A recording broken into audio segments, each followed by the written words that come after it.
to you. For the Hansard record, could you please state your full name and the capacity in which you appear before us today? Yes, Michael Evan Mann. Thank you. And you're appearing in your private capacity? I am, indeed. I now would invite you to make a short opening statement to this committee. You understand that we're looking at the issues of media diversity and the impact on a media concentration on Australia and elsewhere. And then we'll go to some questions. Okay, thanks very much.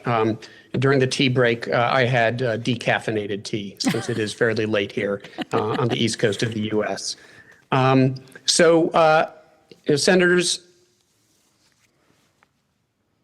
I appreciate this opportunity to address you today. I am Michael Mann. I hold the title of Distinguished Professor of Atmospheric Science at the Pennsylvania State University. I am a climate researcher, a member of the U.S. National Academy of Sciences, and a recipient of the Tyler Medal for Environmental Achievement. I am here today to speak to you about the destructive role that the Murdoch media have played in the public discourse over climate change here in the United States and there in Australia.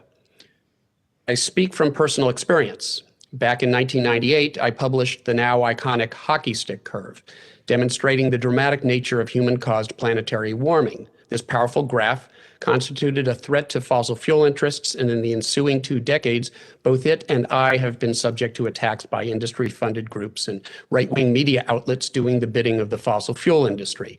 Foremost among them have been Murdoch News Corp media outlets, such as Fox News, the New York Post, and the Wall Street Journal here in the US, the Sun and the Times in the UK, and the Australian, the Daily Telegraph, and Herald Sun in Australia. These outlets have attacked the science of climate change and the scientists themselves, yours truly included, and they've spread disinformation about climate solutions aimed at discrediting renewable energy sources such as wind and solar. I spent a sabbatical leave in Sydney last year to collaborate with Australian researchers in studying the impacts of climate change on extreme weather events in Australia. Ironically, instead of studying those impacts, I witnessed them firsthand as I document in my recent book, The New Climate War.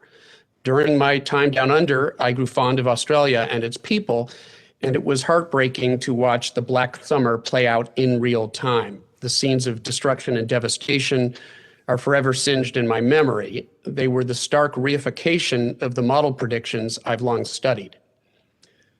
Dangerous climate change has now arrived for Australia, whether it's the unprecedented heat, drought, and bushfires one year or the epic floods the next. This is the new reality Australia faces, and it will only get much worse if we, that is the US, Australia, and the rest of the world, fail to act boldly and immediately to reduce global carbon emissions. As horrifying as it has been to watch these climate change-wrought disasters play out in Australia, it has been equally horrifying to watch the pernicious efforts by the Murdoch media to sow disinformation about what is happening. I'm talking specifically about efforts by Murdoch-owned papers like The Australian and the Herald Sun to promote thoroughly discredited myths, blaming the record fires last year on arson or backburning or really anything other than the inconvenient true culprit that must not be named if you're the Murdoch media.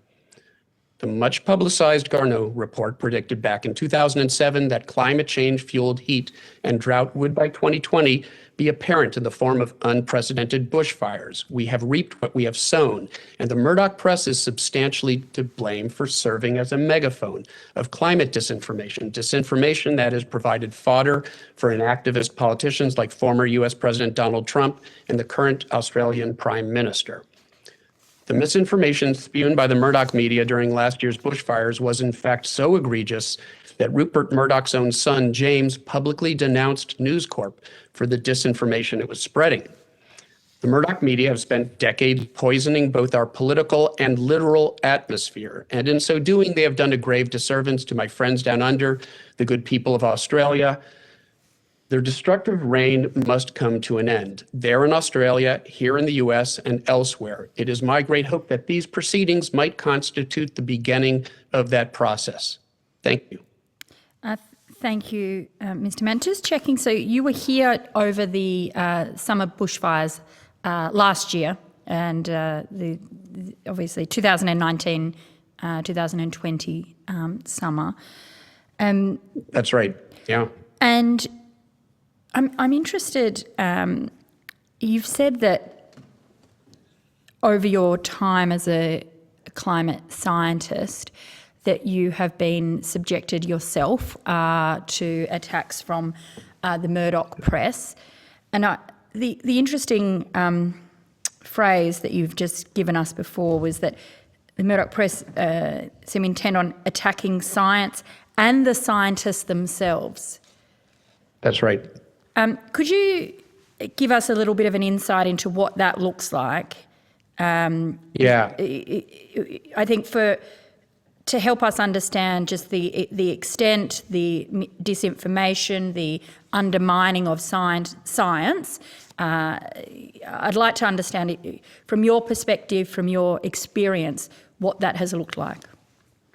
Yeah, absolutely. And former Prime Minister Turnbull actually alluded to this modus operandi, this idea of taking somebody, whether it be a politician or a scientist, and vilifying them on the pages of the Murdoch, media outlets, basically as a way of intimidating scientists, preventing us from speaking out publicly about climate change, about the impacts, about the threat that it represents.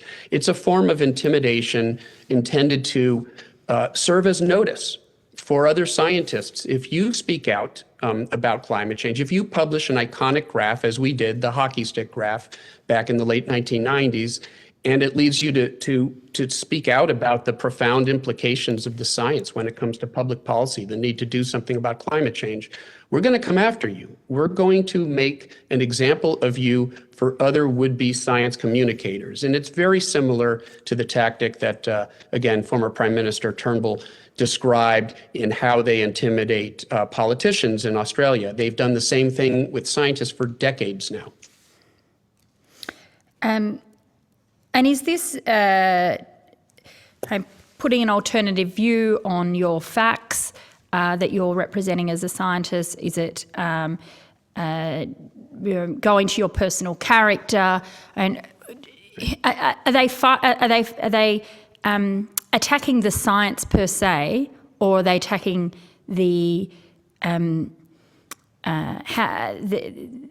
you even dare to speak to the science? Yeah, it's really, it's not in good faith, right? In science, in the world of science, there is good faith, give and take. That's part of the great, what the great Carl Sagan described as the self-correcting machinery of science that keeps us moving forward towards scientific truth. If you're wrong, then your colleagues will point it out. They'll publish comments on your articles. That's the give and take that is so valuable in science when it operates in good faith. Unfortunately, those are not the rules of engagement in the world of politics and when it comes to the Murdoch media.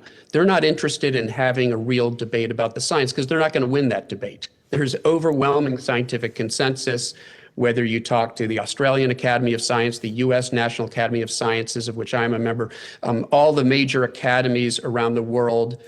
There is an extremely broad consensus now among the world scientists that climate change is real, it's human caused, and it represents a threat if we don't do something about it.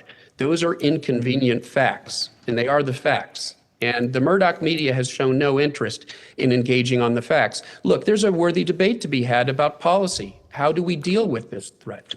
What sorts of mechanisms do we use to try to decarbonize our economy? What's the role of different energy sources?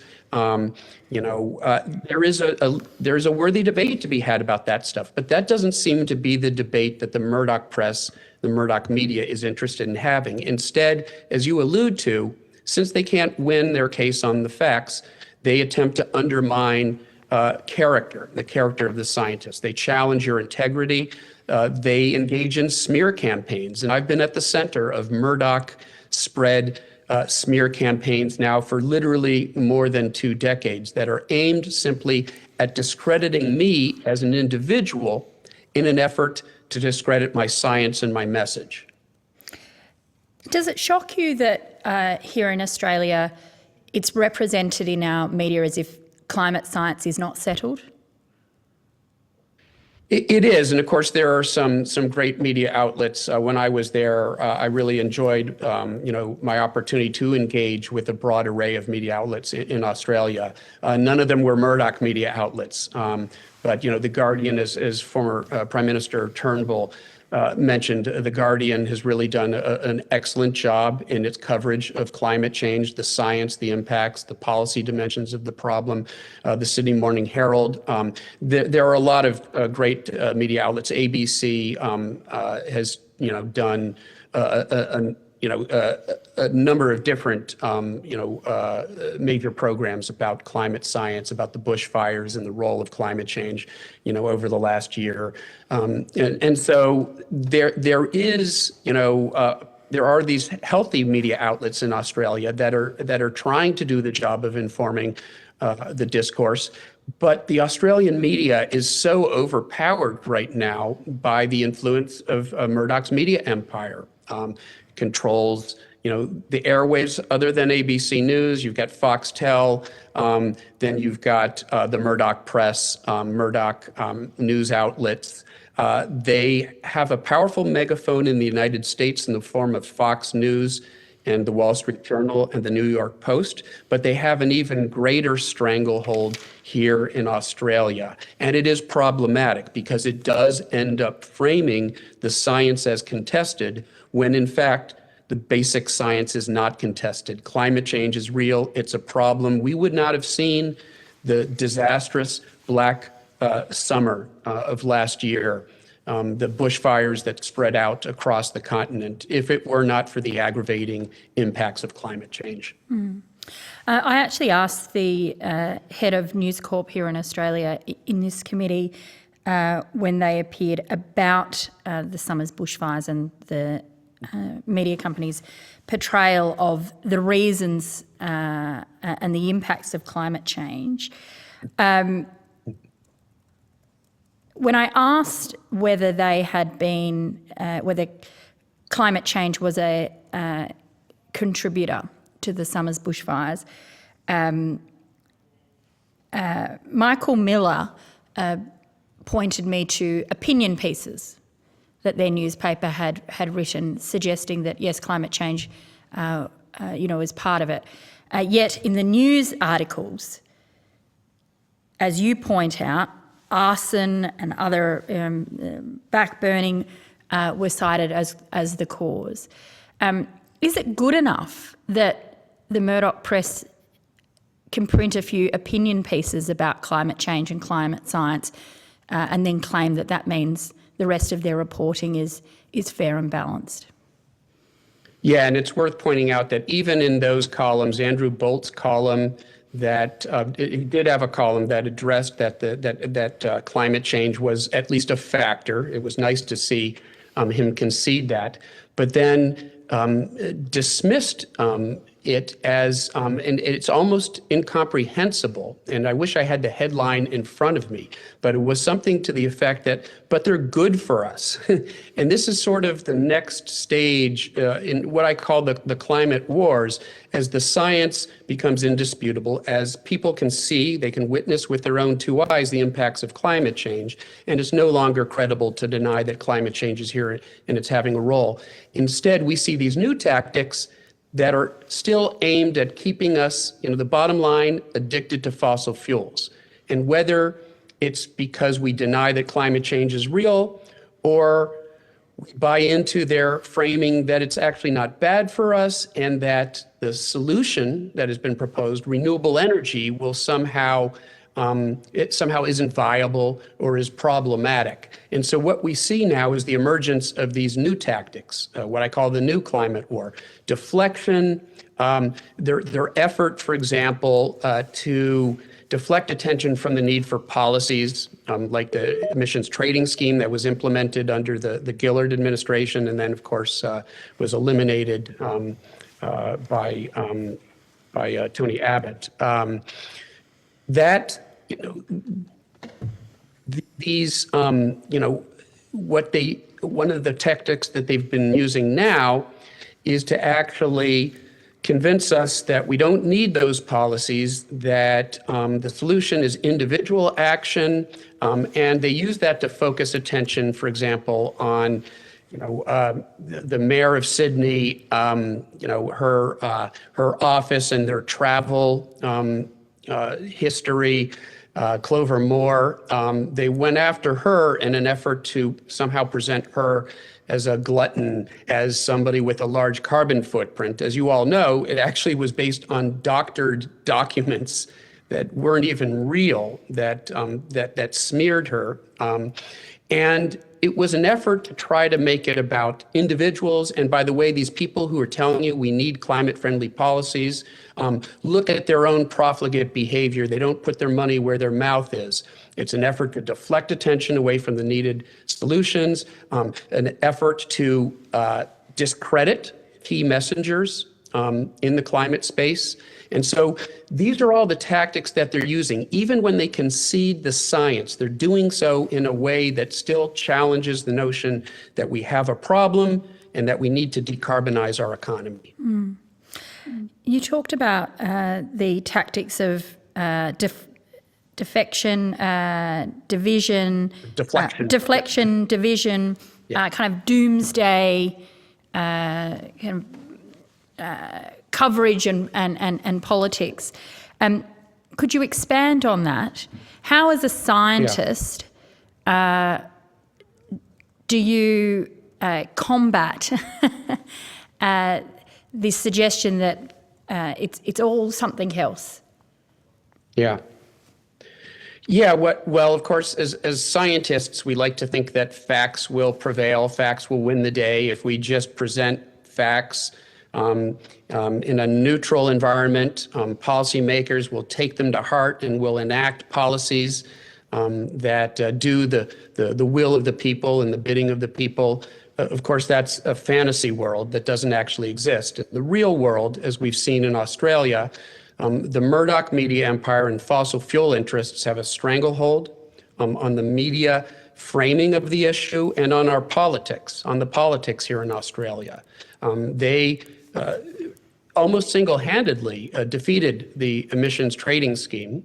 They vilified Gillard, as was already alluded to earlier, using misogynistic rhetoric to try to discredit her as a person in an effort to discredit her actions, her implementation of carbon pricing. And it was amazingly successful. Within the first 12 months, global carbon emissions dropped 10% in Australia, and prices didn't go up as the critics had claimed they would. The revenue was actually returned on a progressive basis to the people. So it was working wonderfully, but then the Murdoch media came in. They first of all mischaracterized it. They wanted to insist that it was a carbon tax, because that sort of language, even though it wasn't, it was an emissions trading scheme. It wasn't actually a carbon tax, but they were very effective in framing the entire public discourse so that this was now called a tax. And their focus groups, their internal polling told them that if they could describe this as a tax, if they could characterize it as a tax that was hurting everyday people, which it wasn't, that was an effective means of making it unpopular enough that someone like Tony Abbott could come in and get rid of it, which he did less than 2 years later. And so, yes, it's frustrating as a scientist to see that facts don't necessarily win the day when you have this very concerted headwind in the form of a massive disinformation effort promoted by the world's largest and most powerful media conglomerate, News Corp, and Rupert Murdoch. In that prohibitive environment, it's very difficult for the facts to get through and for policy to be made based on objective facts rather than political spin and, again, the sort of smear campaigns that the Murdoch media has been so effective in leveraging against climate policy and turning their sights on any politicians who would dare to advance climate policy, be them Labor or Liberals alike, or Greens or anybody. What's your experience from talking to other scientists in relation to this? Is there a fear of putting yourself forward and debating this position, this agenda, the representation by the Murdoch press, by fear of the guns being turned on them, as scientists? Is there a fear amongst scientists as to speak out on these issues? Well, I don't know. Let's ask ourselves, why is an American climate scientist testifying here rather than an Australian climate scientist? I think any climate scientist in Australia would be scared to death to be engaged in the sort of commentary we are here tonight, because, of course, their funding, their jobs are at the mercy of this stranglehold that the Murdoch media has on the entire political environment in Australia. So I think, this alone speaks to, yields the answer to the question you're asking. Australian scientists are cowed. We just read a story just the other day that the current administration was intimidating experts who on this energy committee who had challenged the notion of a gas-led recovery that was adverse to the interests of the Morrison government, and Angus Taylor, the energy secretary, basically challenged them, threatened them, tried to force them to change the language. That's the environment that we're living in here in Australia. What do you think the answer to this is, Mr. Mann? Well, I mean, it is, as again, Prime Minister Turnbull alluded to, in the past there were policies. Here in the United States, we used to have what was called I'm drawing a blank on the exact terminology, but a fairness doctrine where media outlets were expected to present objective viewpoints and balanced viewpoints, and that was gotten rid of under the Reagan administration.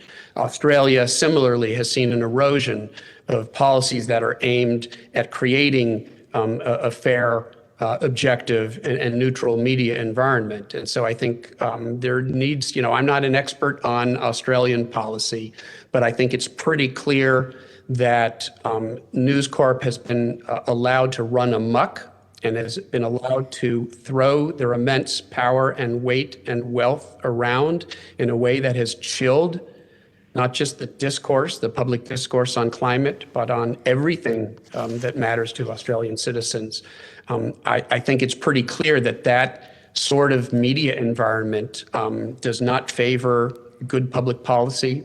It doesn't favor, it doesn't do the will of the people that the government is supposed to be representing. So, I do think that there need to be measures taken that basically do provide some common sense, reasonable constraints on truthfulness, if nothing else. There have to be sanctions for media outlets that repeatedly lie to their readers. And I call it a lie because it's willful misinformation and disinformation that has been promoted by the Murdoch media around the world, here in the United States, in Australia, here in the United States, of course, again, as former Prime Minister Turnbull alluded to, they played an instrumental role in this insurrection, this deadly insurrection, an attempt to overthrow our democratic government.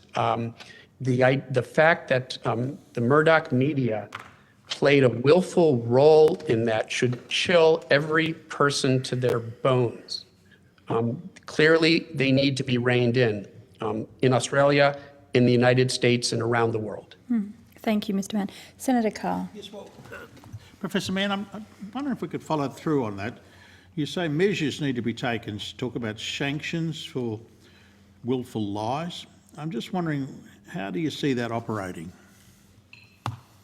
Well, again, it's above my pay grade. I'm speaking just as a citizen who is very concerned about the impacts of misinformation and disinformation, and a citizen who's aware that we used to have tougher standards that we So, applied. Professor Mann, I've represented the Labor Party on science issues for the better part of a couple of decades. So this issue about a war on science is a long-standing public debate in this country, and a couple of things occur to me.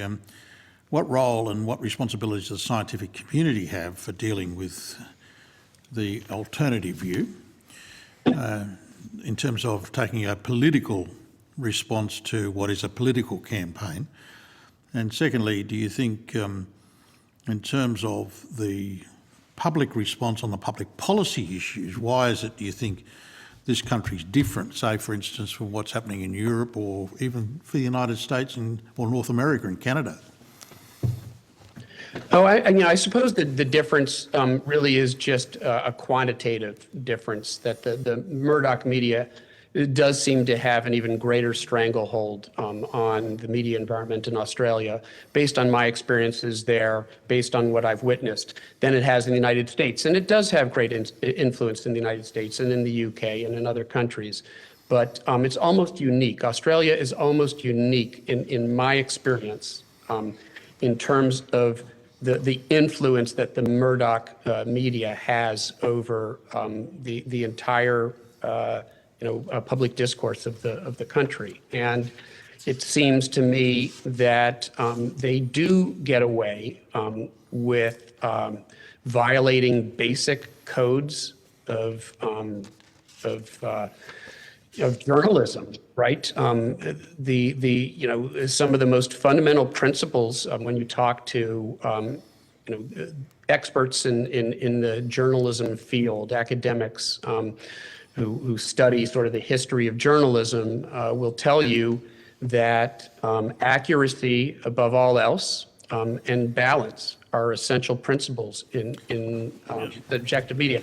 The News Corp media shows no evidence of either of those things. So, Professor Mann, I want to push you on this issue because it's an easy thing to say sanctions, measures should be taken. I can hear the response if that was to be the case. And the realpolitik of such a proposition would be that... it exists in some form. Perhaps you could... for example. That's why I'm asking you to enlarge on that, because I could hear the arguments about freedom of the press, I could hear the arguments about government censorship, I could hear the arguments coming forward about the nature of regulation. So where in the world is the sort of proposals, or can you point to examples internationally of what actions are taken in liberal democracies that would actually allow for greater diversity of ownership, control and opinion? So the UK is, of course, one of our oldest liberal democracies, although it has a parliamentary system. I understand the nature, but what specific measures are taken in the United Kingdom that you would draw our attention to, so they have to protect freedom of speech in the broader sense of that word? So there is a press complaints commission in the UK, and if a media outlet has engaged in the promotion of untruthful claims, they can be challenged by citizens or outside organizations. You can file a claim with the Press Complaints Commission. Unfortunately, it doesn't have a lot of teeth in it. It doesn't have much power to actually enforce its findings and decisions, but it does issue sanctions against media outlets that promote falsehoods, that engage. All right. Well, let me just deal with that. I mean, in the United Kingdom, there was a fairly widespread argument about the misuse of media against a whole range of public figures, including access to their social media data. My recollection is nothing really happened out of that. I mean, one newspaper outlet was closed down, but it was by Mr. Murdoch himself. There was no government response to what was seen to be fundamental breaches of the law. Isn't that the case? No, you're right. I guess what I'm really saying is that there are, again, the Press Complaints Commission. These things do exist. They just don't have much enforcement authority, and that's part of the problem. So that's Mr. really Mann, this is the answer. question. I mean, Yeah. my frustration, and as I say, I've dealt with the scientific community for a very long time, and it's one thing to have a discussion about how do we ensure a diversity of opinion, but it's another thing to actually ensure that it actually happens. Now, and that's where I'm sort of trying to draw your attention to. Can you tell me? I wish I had the answers for you. Okay. I'm just a so we've got an analysis and a that says, citizen. So we've got analysis that says things are crook. This inquiry has to provide advice to the Parliament of Australia on what we do about that. And if you care to, you may wish to think more about your response and make a supplementary submission if you think it's appropriate, and it's entirely a matter for you. But it strikes me that there needs to be specific measures proposed. Yeah. So, what I wrote a commentary about sort of what I see the role of the scientist to be in our public discourse when it comes to issues of policy relevant science. In the New York Times about 6 years ago, "If you see something, say something" is the title of the op-ed. Yep. And in it, I express my philosophy about this, which is that as a scientist, I see my role as trying to inform the policy discourse, to try to ensure that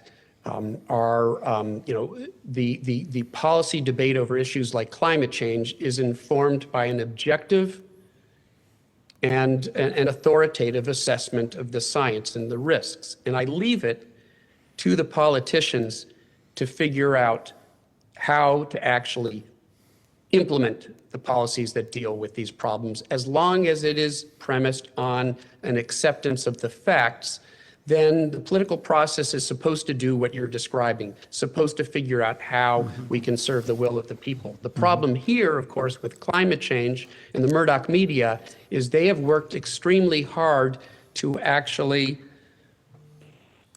to attack the facts and to undermine public faith in factual discourse. And that's the problem. They're not even interested in having an objective debate about policy because they're too busy trying to distort the public's understanding of the facts. Sure. And that's true in the United States, and it's true in Australia as well, unfortunately. I'll come back to this point again, Mr. Mann. If you've got, I can well agree with your assessment about the nature of the political dialogue, but what I'm seeking from you is any advice on what specific measures parliaments such as this country could adopt to actually encourage and rectify a change in the actual practice. And I guess what I'm saying is I'm leaving it to all you all. You understand Australian law and policy, and you're ideally suited to, I think, answer those questions. I can just try to inform conversation. Thank you very much, Mr. Mann. Thank you, Professor. Senator Fawcett. Thank you, Chair, Mr. Mann. Good morning, I guess it is over there, or very late good night. Thank you. You've mentioned the importance of science being able to ask questions and where there's debate, have debate around the science as opposed to newspapers attacking individuals. Have I quoted you correctly there or summarised your comments? Yeah, I think that's a reasonable summary. Yeah. Sure. Do the press have a role to support an alternate point of view when institutions such as universities don't seem to support their own academics to put forward an alternate point of view to the established science? So, with respect to science, it isn't individual academic institutions that really litigate that. It's authoritative bodies here in the United States, the U.S. National Academy of Sciences. In Australia, you have the Australian Academy of Science.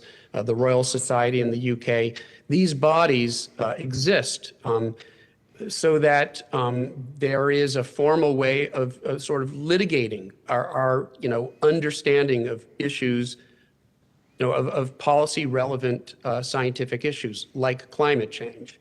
And in the case of climate change, all of these authoritative bodies around the world, every scientific society in the United States, every national academy in the world that has weighed in on the science of climate change has weighed in that climate change is real, it's human caused, and it already presents risks. So those are the facts, and there really isn't room for alternative facts in the sense of a body of opinion that rejects what I just said. In the same sense that, we accept that the earth is round, that gravity is real. These are accepted scientific propositions. And, I suppose that somebody could complain that they're being censored. Some scientist who insists that gravity isn't real, that the earth is flat, might indeed insist that their views are being censored. But in fact, they're only being censored in the sense that this has been litigated by the scientific community. And what they're claiming is at fundamental odds with the community, and it violates the very premise, the very notion of skepticism, right? Skepticism is a good thing in science, but the indiscriminate rejection of overwhelming evidence based on the flimsiest of arguments isn't skepticism, that's contrarianism or denial, and it doesn't really have a rightful place in scientific discourse. Sure, but your argument would say that Copernicus and Galileo, to use your example of the flat earth, they won the day, or particularly Galileo, because he presented facts and people weren't able to prove him wrong in these ensuing discussions. And so over time, science has now accepted that the earth is round because the facts are there.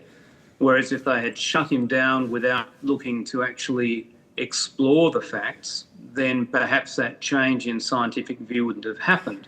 So I guess Galileo is an interesting example because, of course, he was subject to the Roman Inquisition. In fact, the Catholic Church did attempt to, in a sense, silence him because his scientific findings conflicted with a powerful vested interest, and that vested interest was the Catholic Church. Today, the vested interest we're talking about is the fossil fuel industry and those who promote its interests, like the Murdoch media.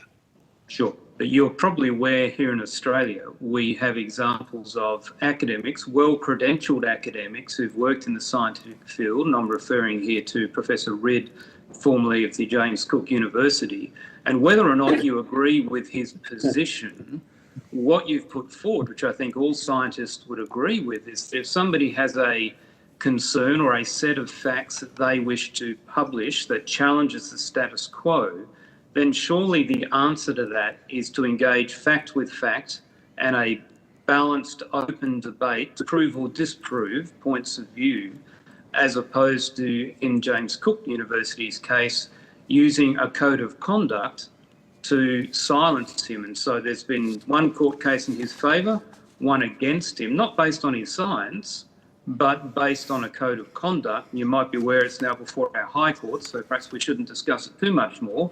But yes, no, I'm not familiar with that example.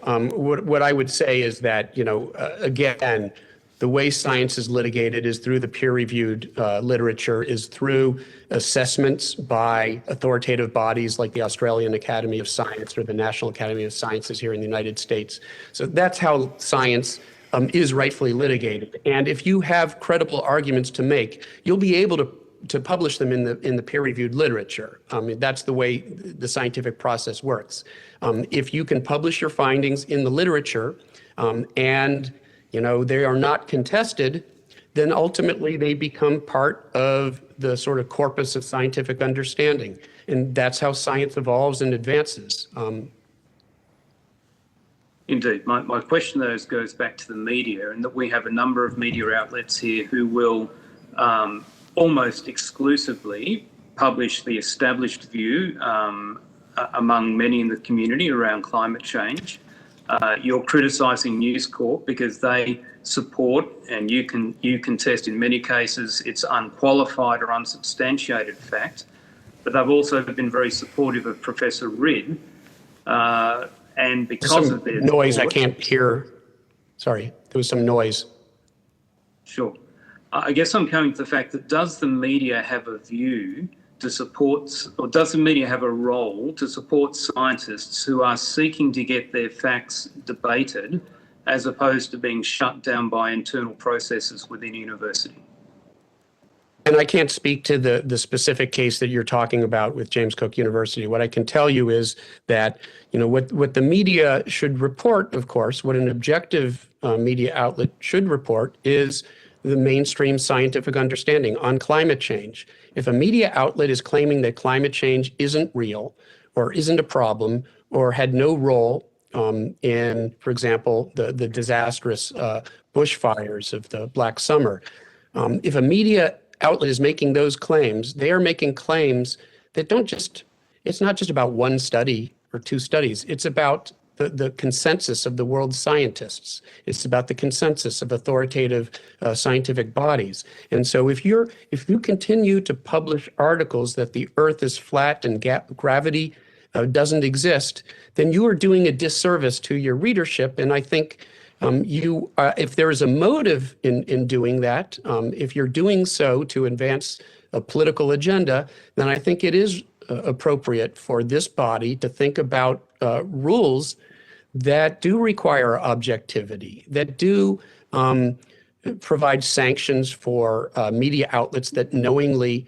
present false information to the public. I think that is an appropriate matter for this body to consider. I can't tell you what the form of that would be. I know I was asked that question previously. I'm just a scientist, but I do think it's important to consider the role that this body might have in that regard.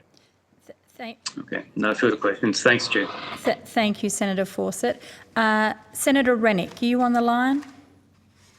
Yeah, thanks, Chair.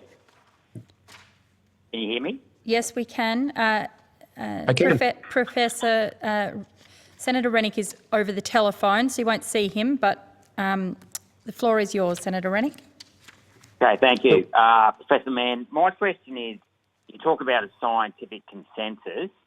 So my question is, what are the facts? And I just want to refer to two energy budgets I have here in front of me. One was given to me by the CSIRO that had a downwelling radiation from greenhouse gases of 333 watts per square metre, and one from the Australian Academy of Science that had a downwelling radiation from greenhouse gases of 342 watts per square metre. So there's a difference in downwelling radiation between the two scientific institutions, or what they claim to be in their energy budgets, of 9 watts per square metre. Now, the IPCC has claimed that the increase in radiative forcing from carbon dioxide has increased by 2 watts per square metre since 1750, regardless of cause. So given that the two scientific bodies have a difference of 9 watts per square metre, that's over 400% of what the IPCC is claiming to in the increase in carbon dioxide. Why is it that we can't question facts like that? So, what you're citing some figures. I would have to look at them and put them in context and make sure that what you're describing is correct. But it's actually irrelevant because you're talking about some large absolute numbers. What we're dealing with is the difference between these numbers, and in a very real sense, it's actually easier to measure those differences. It's why we talk about temperature changes in terms of temperature anomalies. We don't report the actual temperature of the Earth because that depends on baselines. Different elevations are going to have different temperatures. So we measure differences, and we can often measure differences very accurately. So for example, with respect to the energy budget, we can measure the heating of the oceans. That is the best integrator that there is of the imbalance between the incoming radiation and the outwelling radiation. And we actually reported on some recent findings about ocean heat content just last year. The oceans, we have measured the highest heat content ever in the global oceans, 2 years consecutively. And the increase in that heat content is entirely consistent with the estimated influence of the increase in greenhouse gas concentrations from fossil fuel burning. But wouldn't you have to accept that if we are to benchmark human performance in reducing carbon dioxide and the alleged impacts of it on heating the Earth's temperature, that we need our scientific body to be able to record the downwelling radiation from greenhouse gases consistently and accurately? Oh, I mean, every group is that analyzes these data is doing its best job to estimate these numbers accurately and objectively. And I would have to look at the context of what you're describing. I can't accept it at face value. What I can tell you is that we have data that actually does that integration for us. The ocean heat content is the best data that we have to measure the heat imbalance in the global climate system. And those measurements tell us that, they validate the climate model simulations. They validate our basic understanding of the impact of increased greenhouse gas concentrations from fossil fuel burning. So, I don't think there are any glaring inconsistencies, but it's easy to, point to one paper or another, and without putting it in proper context, it's very difficult to discuss what that may or may not mean. What I'm telling you is that we have very reliable data that we can use to measure the heat imbalance, and it's exactly as we expect it to be. So when you measure that data, that's in regard to radiative heat. In regards to convection, are you saying that the second law of thermodynamics doesn't apply to heat generated from carbon dioxide? I don't know how you might have deduced that statement from what you said. What I'm saying is that you're citing numbers that I haven't been able to vet, I haven't been able to validate, I haven't been able to put them in context. So I'm not going to comment on them because I'm not convinced that they're correct or meaningful. What I can tell you is that what you're interested in is the bottom line, and that's what we care about here, the warming of the planet due to fossil fuel burning. Then I'm telling you that we have very robust data that tell us that the planet is warming up as we expect it to. So you were saying you're not familiar with the IPCC paper AR5 that was released in 2014. You refer to two different reports and two different estimates, and I don't know what page of what report that might be, or what the footnotes might be, or what the error bars might be. I have no context. Sorry, Senator Rennick. Senator Rennick, if I could, just as chair, would just bring you back to the terms of reference of this inquiry. And I think the witness has said that the professor would have to understand what these reports are that you're referring to. I think that's a fairly reasonable request, and we're not here to argue. We're here to ask for expert opinion. So.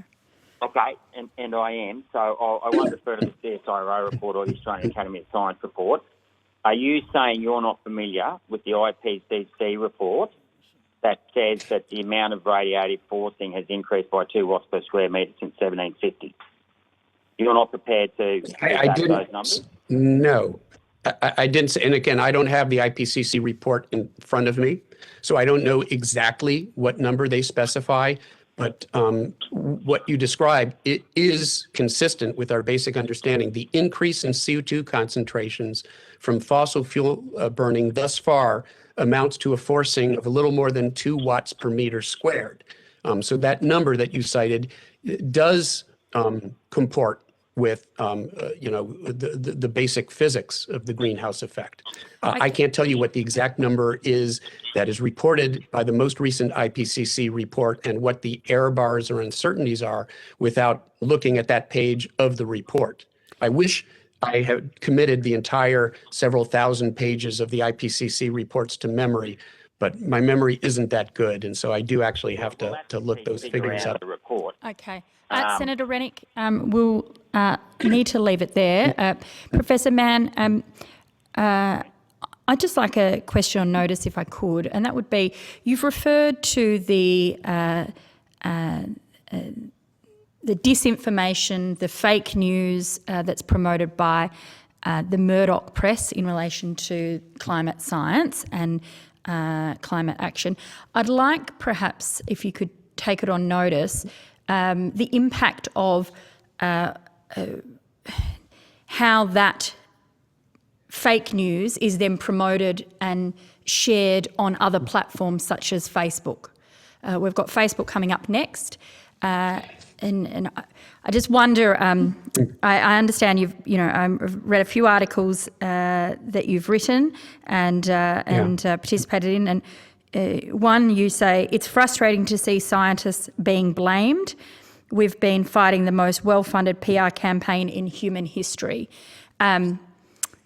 Just on reflection, perhaps being asked questions that continue to promote that disinformation, it just must be a continuation of that frustration for you. A little bit, I would have to say. It's as a scientist,